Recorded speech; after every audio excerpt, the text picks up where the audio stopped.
Breaking tonight, Donald Trump about to join me for a live conversation. Hello and welcome to Justice. I'm Judge Jeanine Pirro. Thanks for being with us tonight.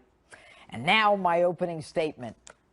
You know, Democrat-inspired government support for the last century has become the most abusive form of suppression and oppression in our inner cities. It is keeping African Americans and minority communities from attaining not only the American dream, but a normal, safe, secure, and productive life. A supposed well-intentioned support system is chaining our minority communities to an intergenerational cycle of poverty, dependency, and depression.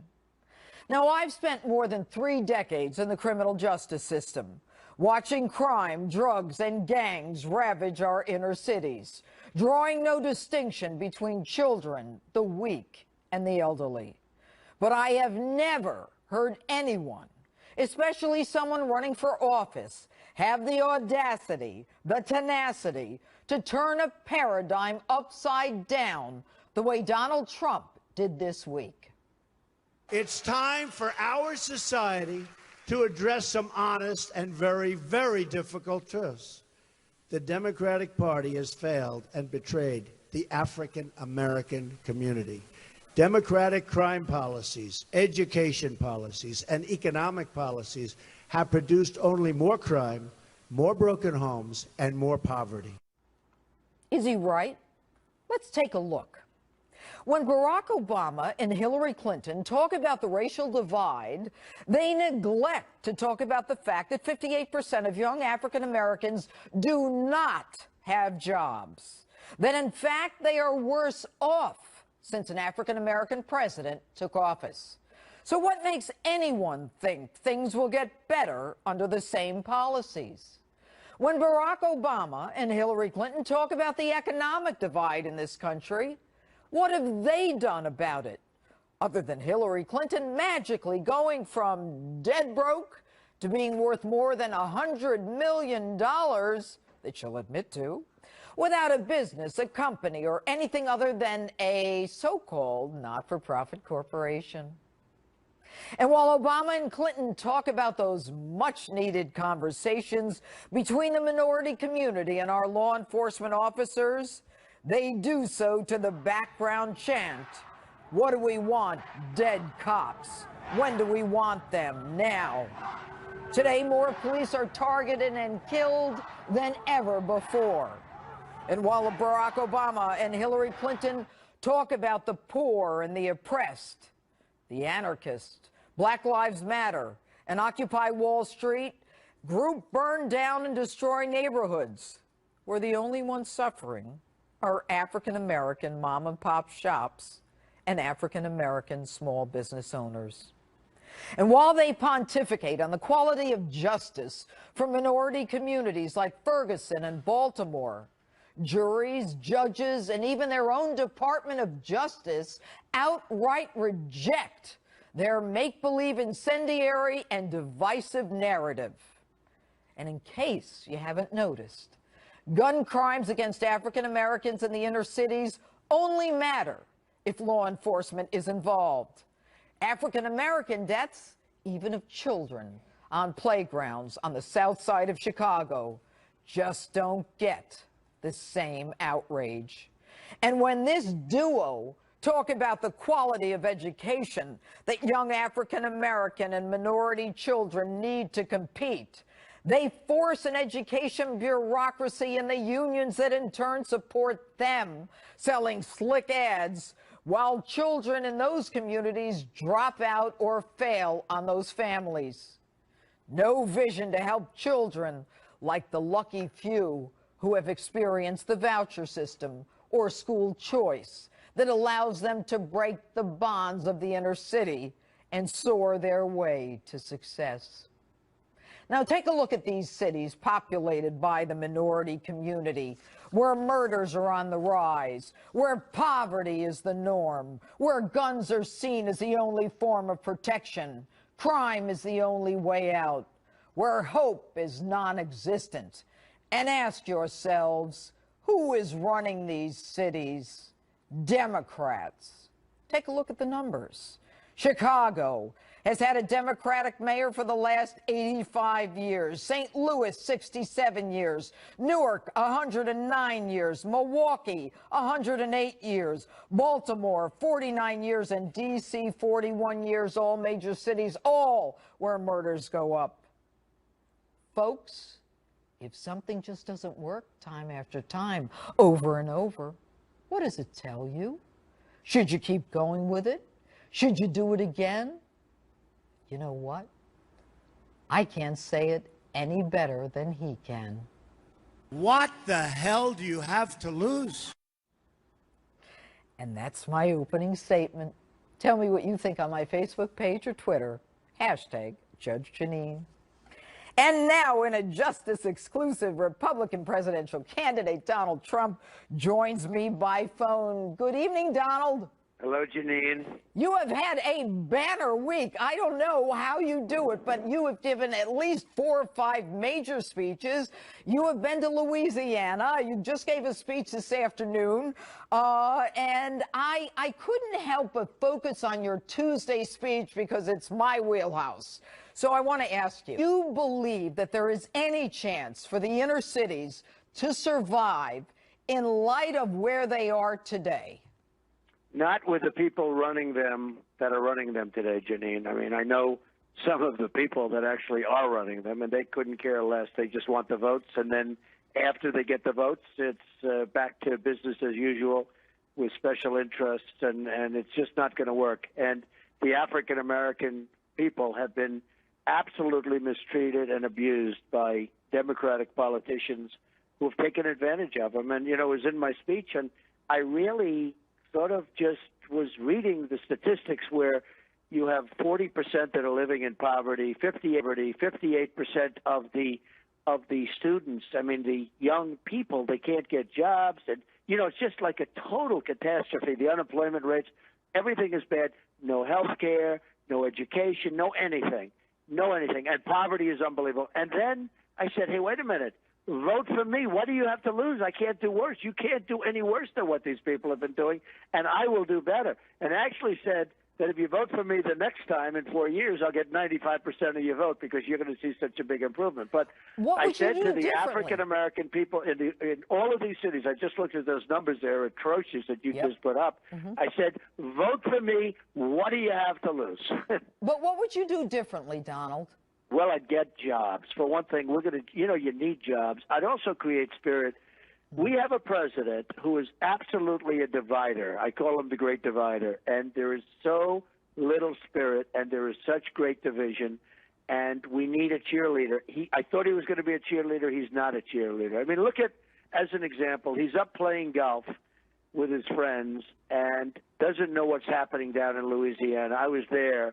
And I want to say it is so sad when you look at these houses that are absolutely destroyed. Even though they're standing, they have to be taken apart and put back together again. Well, I have to tell you, Donald, my family lost a house in a flood, and it is horrible. But I did see there was a gentleman in Louisiana. It was on the internet. He was crying because he met you, and he couldn't believe that you actually went there and that he actually had the opportunity to meet you. But, you know, the president had no plans to go to Louisiana. And then after you were there yesterday, we now hear that he plans on going there next week. Do you think you shamed him into going?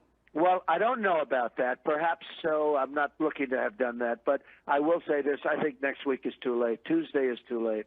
He's going to go on Tuesday. And I just think that you go. What you do is tell your golf buddies tomorrow morning that you won't be able to make it. Hop in the plane, you know, nice 747, very old, a lot of fumes pulling into the air. But nevertheless, hop into the plane and go down to Louisiana and see what's going on, because it is a mess. And the Army Corps of Engineers could have solved a lot of it. You know, they were telling me one of the big problems, the Army Corps of Engineers, under his jurisdiction for a long time, almost 8 years, had they done certain changes that everybody has been begging them to do, the floods would have been at a much, much lower level. And you would think after Katrina that they would have figured this stuff out. Well, they just couldn't get them to move. They said they couldn't get them to move. They wouldn't do it. They just couldn't get them to move. And you know, that's government, unless you have a leader. All right. You know, Donald, one of the things that is happening as we're speaking is there apparently was another terror attack in Turkey. And although we don't know all of the details, what we do know and the bare facts are that it appears that there was a wedding in Turkey and it was an outdoor wedding. And it appears that there was possibly a suicide bomb or as many as 22 people dead.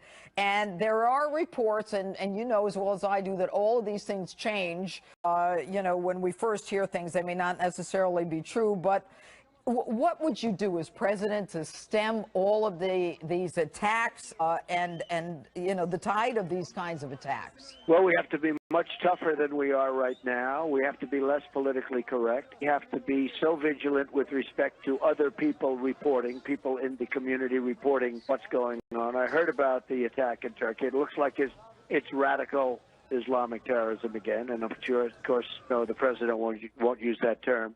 But it looks like that, and we'll have to find out. But, you know, I'm sure you wouldn't be totally shocked if it was. Well, but certainly. It is just a horrible thing that's going on. Nobody's seen anything like this. I mean, you go back to medieval times when they chopped off heads. It's like nobody's seen what we're seeing now, drowning in steel cages, chopping off heads, burying in sand. Nobody's seen this, Jeanine. This is medieval times. It is barbaric.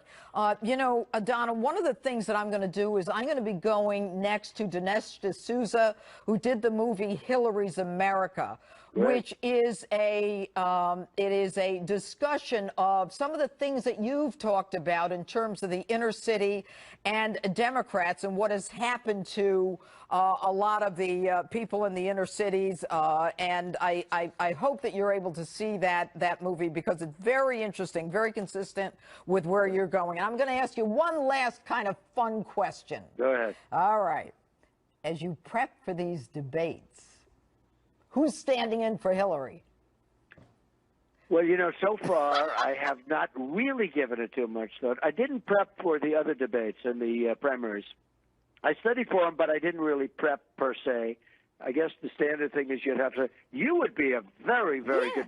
You are something. I was going to offer myself up, but I work for Fox, and everybody knows I love you, so everybody knows we're friends. But I'm not blonde, so I don't think it would work. I know. That's Plus, right. I don't wear pantsuits. But we'll get somebody, I guess. But you know, the main thing is, I just think it's something we have to win. We have to win that election, or we're not going to have the judges. You know, the justices of the Supreme Court, by and of themselves, is such a big factor in this election, and it's a factor that some people talk about a lot because they know how important other people don't know about it. But you will have, Justice Scalia, who that was unexpected, but all of a sudden, before you even start, you're picking one. But it could be as many as 4, could even be as many as 5 during a 4-year term, probably the most ever for a president for a 4-year term. So very important. We will work hard, and we will do a job, and we will make America great again. All right. I want to say one more thing. This is just coming across. LA Times poll. Trump takes a half-a-point lead over Clinton. Oh, wow. That's very good. So you have had a banner week after a rough couple of weeks. Well, I don't know. The press gave me a rough couple of weeks. They'll take what I say, and they will change it and totally cut it up and dice it up and then say... and then study it for 3 days. Yeah, but you know what, Donald? Very dishonest. Just keep doing what you did this week. You hit it out of the park. I will, Jeanine. I will. Donald Trump, thank you so much. Thank you very much, Jeanine. Thank you. And if you haven't seen Hillary's America, the latest effort from writer and director Dinesh D'Souza, it is an eye-opening look at the Democratic candidate for president, as well as the party that she represents. Take a look at this. Today claim to be the party of progress. But where's the progress? For blacks, they've created new urban plantations. For Indians, reservations. For poor immigrants, barrios, ghettos, and slums. They put their voters in there and make sure they stay there. The only progress we see is progress for them. More wealth, more power, more control over America, over our lives. The Clintons are worthy successors of a tradition from Andrew Jackson through Woodrow Wilson. Wow. With me now, author and director of Hillary's America, Dinesh D'Souza. Dinesh, I have to tell you, I have seen that twice. And my hat's off to you, and you know how much I think of that movie, and I even have the book. I read it, and I even, you know, talked to Donald Trump about it. I thought it was an incredible discussion. And what I don't think most Americans realize is the history of the Democrat Party as it relates to slavery, the taking away of Indian lands, putting Indians on reservations, and as it relates to civil rights in this country. Now, I don't want to get into a long discussion of it, but I want to talk to you about the 13th, 14th, and 15th Amendments. So tell me about those amendments and how they were voted on as it relates to Democrats and Republicans. Well, the 13th Amendment was the amendment that permanently abolished slavery. The Republicans pushed it. The Democrats unanimously, as a bloc, opposed it. But it passed. The 14th Amendment granted equal rights under the law. If I'm not mistaken, not a single Democrat voted for it. Right. The Republicans once again got it through. The 15th Amendment was the right to vote. Republicans pushed it through. The Democrats again in uniform opposition. Now, why is this important? It's important because Democrats today will claim credit for the civil rights movement of the 1960s. The Civil Rights Act of 64, the Voting Rights Act of 65. But those laws were all based upon constitutional provisions that have been put into the Constitution 100 years previously by the Republican Party, and their enforcement had been blocked for almost a century by the Democratic Party. So that's why this history is so important. The Democrats to this day claim to be the party of the good guys, of the little guys, of minorities, of women. Now, the real history is that the Democrats blocked women's suffrage. Yeah. They were the party of the Ku Klux Klan. They were the party of immigration restrictions, Dinesh, forced sterilization. Dinesh, nobody believes that. If I went out and did my man on the street, not that they're geniuses out there, but I asked them, that everybody would swear on their homes that the Republicans are the ones who are the KKK and all that. Why? Well, the funny thing is that once they see our movie, what the left is now saying is, yes, Dinesh, we admit it. You're right. It's true. But it's ancient history. It's all so long ago. Women's suffrage was 100 years ago. And I say, wait a minute. We're not just talking about women's suffrage. In the 1960s, chauvinist Democrats tried to kill the Civil Rights Act of 1964 with a gender amendment. It backfired. But all of this is not as far back in the past as you think. And the reason it's important to highlight it is it shows the Democratic narrative to be a lie, and it strips the moral capital away from the Democratic Party. All right, let me ask you then, in terms of the opening statement and the inner cities and the Democrat Party and the issue of crime, and we're going to be going to David Clark. How is it that the Democrat Party, in terms of your perspective, is continuing the crime issue and not creating a safe haven for the minority community? So in the book and the movie, I use a controversial phrase. It's the democratic urban plantation. And the reason I use that phrase is that there are so many chilling similarities between the old slave plantations, the rural plantations that the Democratic Party used to run, and what's going on in the inner cities. So in the old slave plantations, if you look at what life was like, you had ramshackle dwellings, broken families, a lot of illegitimacy, a lot of violence necessary to hold the place together because slavery was based on coercion. Everybody had a meager living. You'd get health care, for example, but no one ever got ahead. A lot of nihilism, a lot of hopelessness, a lot of despair. Sounds well, like that's today. Exactly what you see today, All right. not just for inner city blacks, by the way. Coming you see up it against on the break, Dinesh, we'll get your book. Dinesh D'Souza, thanks for being with us. You heard Donald Trump and I talking about law and order in America. My next guest calls progressive policies a total disaster, not only for his home city of Milwaukee, but for many other major cities across the United States. Here to discuss what needs to be done before it's too late, Milwaukee County Sheriff David Clark. All right, good evening, Sheriff. You know, we have been talking so far this evening on the problems of the urban community, the inner cities as it relates to poverty, crime. We're seeing it act out in real time every day in this country. And with Dinesh D'Souza, we saw the history of it that doesn't seem to change from generation to generation. Now, you have been in law enforcement, and you are close up in real time to what has happened in Milwaukee. How do you interpret what's going on, and do you see it changing in the near future? Well, I don't see it changing in the near future because the political class won't change. Milwaukee is under control by the progressive liberal Democrats. Their failed urban policies have wrecked the city of Milwaukee, the city that I grew up in, the city that I was raised in and have been a part in for all of my life. Milwaukee used to be a strong middle-class city. Strong middle class, a lot of jobs, good education system. That's all been flipped over the last 50 years. We're now the 6th poorest city in America. For a city of its size, with 1 in every 4 people living in poverty. You have a failing K-12 public education system, one of the worst in the nation. You have massive black unemployment. You have dysfunctional families. All of this has been exacerbated under this progressive idea of how to run cities. Look, the progressive rule of these cities has wrecked these cities, and not just Milwaukee. You look at Baltimore, you mentioned them. Donald Trump mentioned them. Dinesh D'Souza mentioned it as well. Baltimore, you look at St. Louis, you look at L.A. Chicago's on the brink right now as well. Until there's a change in the political class, and that's not going to happen too soon in Milwaukee. That's why I say I don't see things changing. All they're doing right now as we speak, is these same progressive Democrats have their hands out looking to Washington for more federal money. Sheriff, what needs to be done? Look, you and I can sit here and say, look, bad people need to be arrested, guns need to be stopped, gun trafficking, throw them in jail, all that stuff.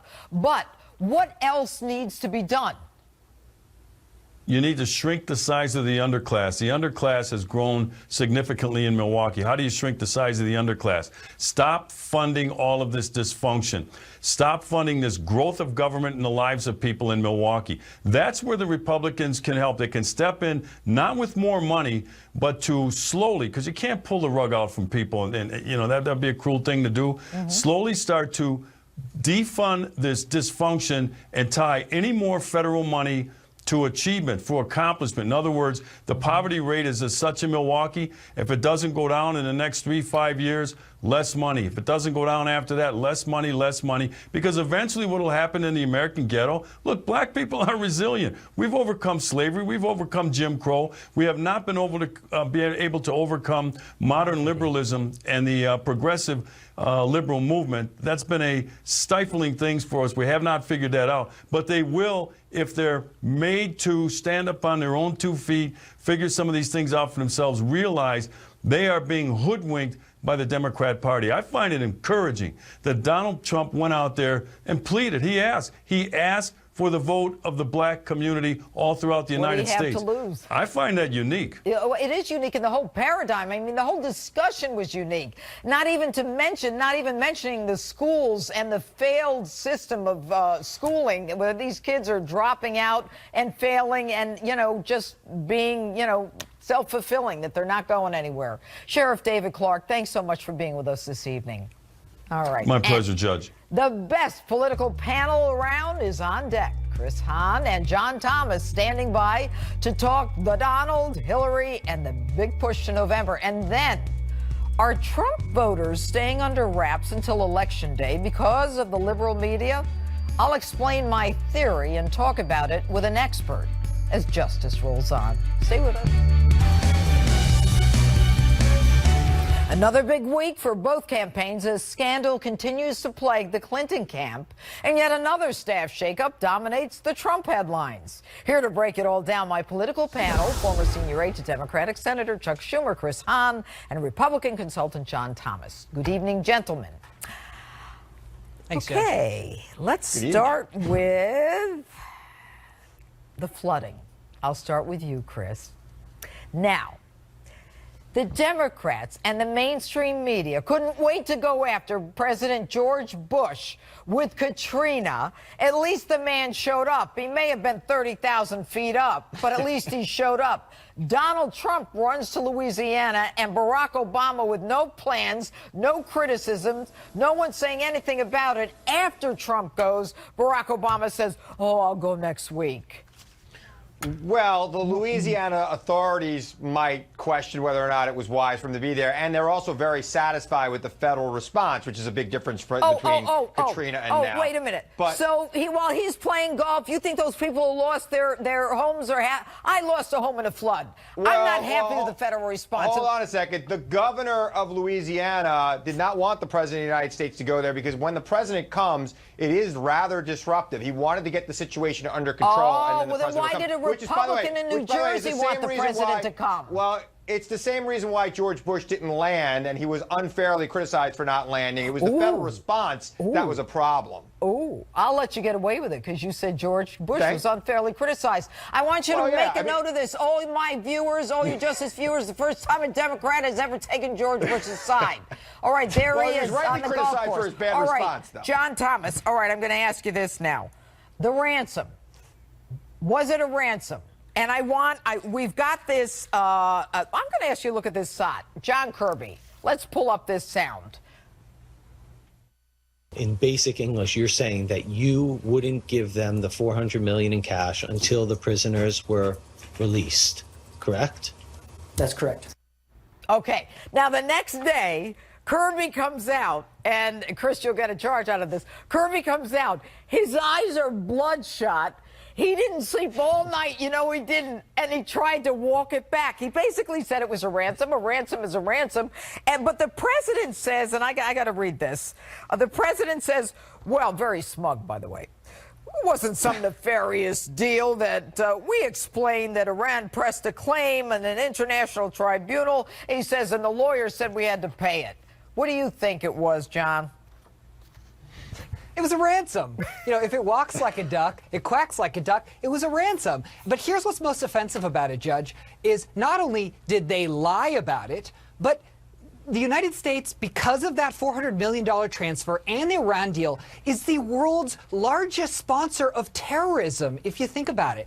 The disastrous policies of the last 8 years, and by extension, Hillary Clinton, when she was Secretary of State, got us into the situation we are today. And that's what this race has to be about, because Americans know we are worse off and less safe than we were 8 years ago. Here's the bottom line, Chris. Americans aren't going to care about this or that or this or that. We can say till the cows come home, we should care about this and that. It's just that little piece in the middle. All right, because in terms of presidential elections, we've never had people so despised. And I'm going to talk about that in my next block.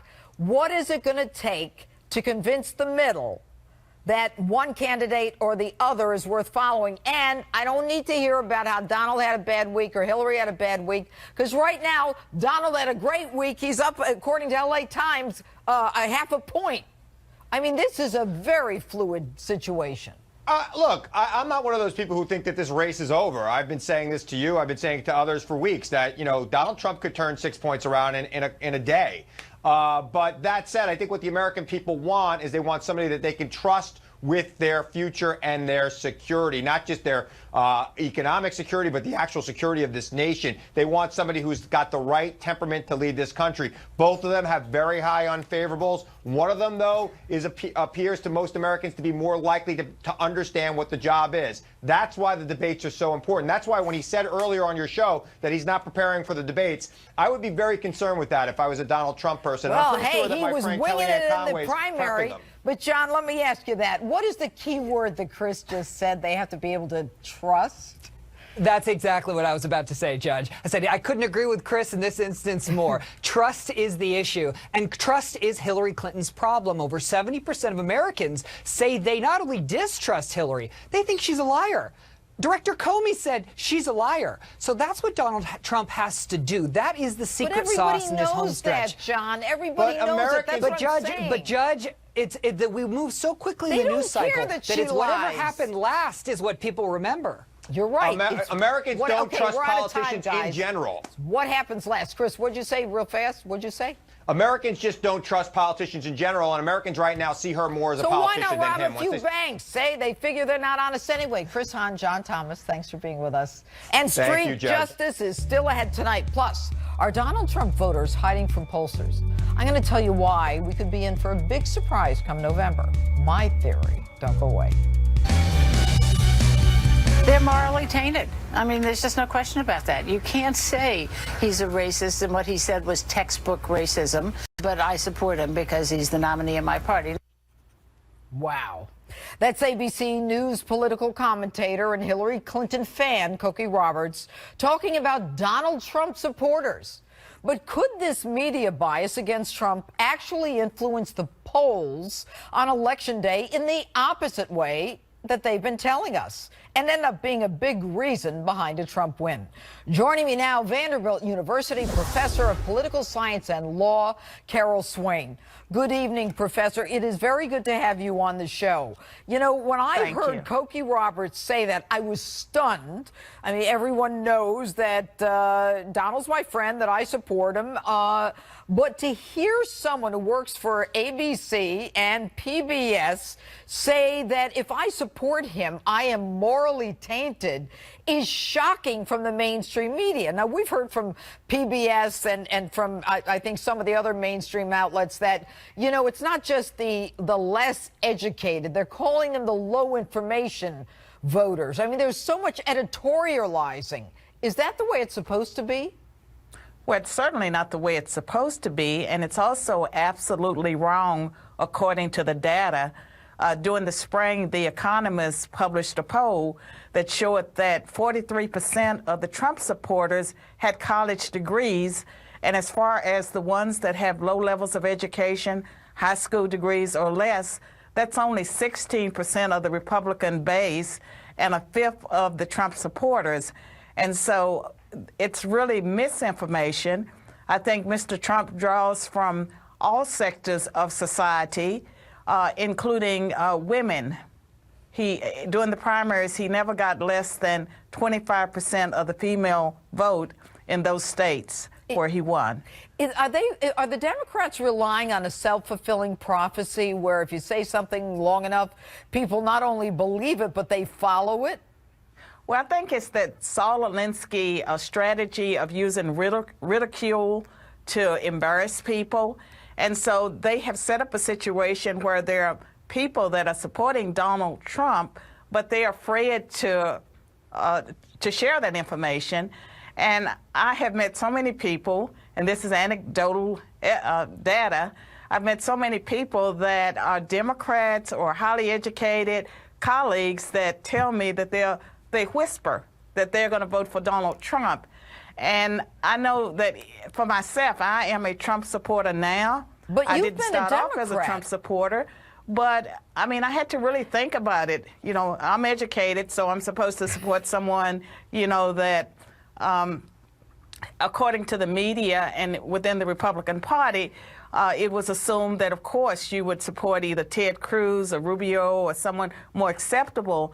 And I think that the Trump support is underestimated and that people are afraid to put bumper stickers on their cars and yard signs in their yards because in the end, they know. We may be surprised at the election. But let's talk about one other issue quickly. Has the Democratic Party taken black voters for granted? Of course they have, and they've done this, you know, as far as I can remember. I hope that the black community that they are already awakening. I see some of this among young people. I came out of the Democratic Party and became a Republican in 2009. I'd like to see more African Americans do that. We can't continue to do the same thing over and over and over again and expect a different result.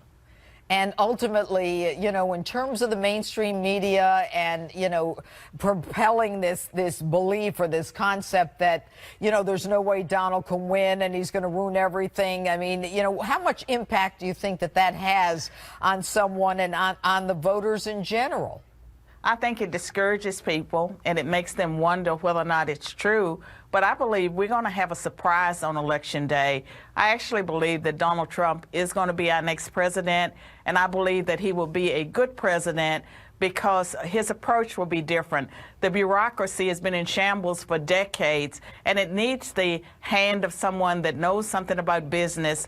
And there are just so many other areas where we do need someone that's going to infuse Washington with new people and a new way of thinking. All right, Carol Swain, thanks so much for being with us this evening. And it's almost that time. Street Justice is next.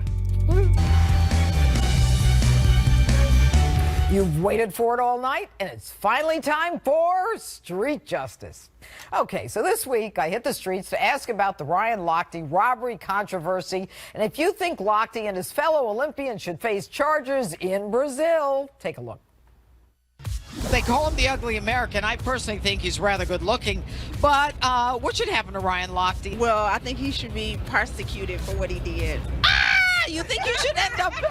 You think the guy should end up in jail in Brazil? I don't think he should be prosecuted, but I do think he should be held accountable for his actions. But I think that he should possibly do community service and pay some type of fine. I mean, he's representing our country, so in the long run, he's got to do what he has to do as an Olympian. I think he was, they had a little bit too much to drink maybe one night, and the locals got after him a little bit. He panicked in a different country with all the stuff that's going on there, and I don't know. I probably would have done the same thing. Brazil wants to charge him with a crime. Should we send him back to face charges? I don't think he should be sent back unless there's evidence to justify them putting him there. He's a pretty good-looking model. I think he should be on he's television. not ugly at all. But should he go to jail? No, not when you look that good. No? Okay, so... I think keep him out of jail. Good looks or a defense? Good looks are in. Okay, you got that, the feds and everybody else, the IRS. Can you shine these shoes? Those are amazing shoes. They don't need a shine. He should be banned from competition for going to any other country forever. No! Why? Fire! But see, here's the thing. First thing he did was told his mother. His mother called the press. That's how it broke. You know, hand him over to his mother. She'll handle him. Obviously not. She screwed the whole thing up. She called the press. Well, the apple don't fall far from the tree. If his mother didn't tell the press, it would never have gotten out. Well, his mother's right to tell him, but she should have brought him up a little better before that. They said that he lied to the police in Rio. If he lies to the police, they should hang him. That's penalty. Where are you from? Let me guess. You don't have to guess. Already you know. I do know. I love you. Where are we going with this interview? Which interview? This is a world led by a woman. And you are having a new woman president. No. Yes? No. She is doing well. No. Yes. No. Yes, again. Let's see who wins. All right, what are your final words to Ryan Lochte? My final words are just tell the truth, be honest, and don't fabricate what really happened. Do better. Represent us better when you are overseas. Stop drinking. We'll be right back. Thanks so much for sharing your night with me this evening. Remember, friend me on Facebook, follow me on Twitter and on Instagram at Judge_Jeanine. Make sure to tune in tomorrow night for a special Sunday edition of Justice at 9 p.m. Thanks so much for your loyalty. Thanks so much for watching. The Greg Gutfeld Show is next. See you tomorrow night.